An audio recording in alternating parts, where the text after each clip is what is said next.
I'm doing a little bit of blended learning, a little bit of project-based learning.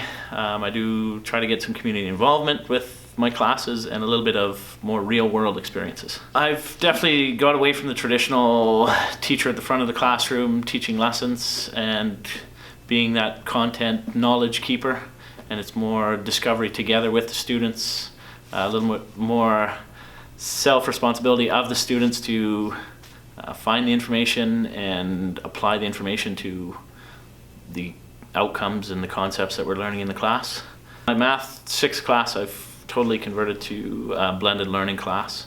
So we do a lot of stuff through Moodle, a lot of videos and websites, and it's more of a personalized blended learning, so they're all working at their own pace, and some are ahead, some are a little bit behind, but it allows me more time to work with those that struggle. I have groupings, table groupings, and it, to the outside observer, may look a little chaotic because there's kids up all the time and moving around, and so it's not that rows and desks, and it's a lot of collaboration and kind of moving everywhere.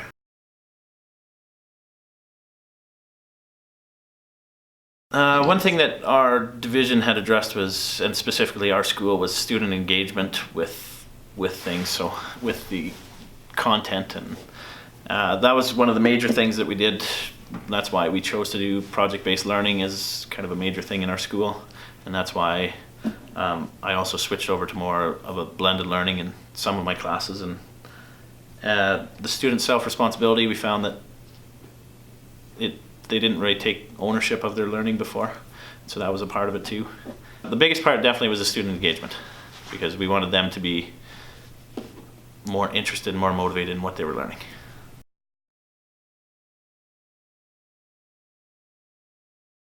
Definitely needed a lot of professional development. We needed support in terms of technology. We have a one-to-one here, so we needed kind of Wi-Fi support and app support and all of those kind of good supports. But the biggest one definitely was project or professional development. Our division was lucky enough to send some teachers to Orlando, and I was part of that group that went to the FETC, which was technology and education. And so there I learned more about blended learning and some new web tools and apps and things that would help in the classroom.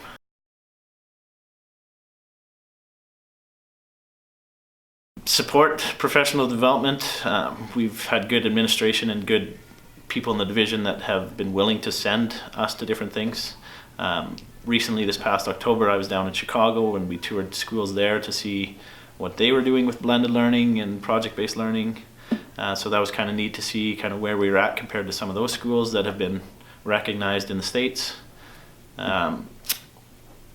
Planning time was another one that I kind of thought would be good, especially on school PD days, to allow kind of collaboration with other staff members and bounce ideas off one another.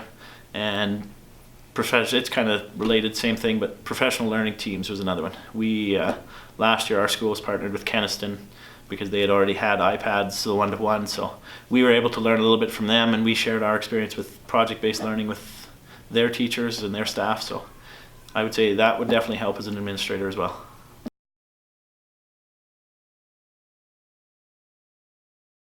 Be willing to take some risks. I started this blended learning stuff.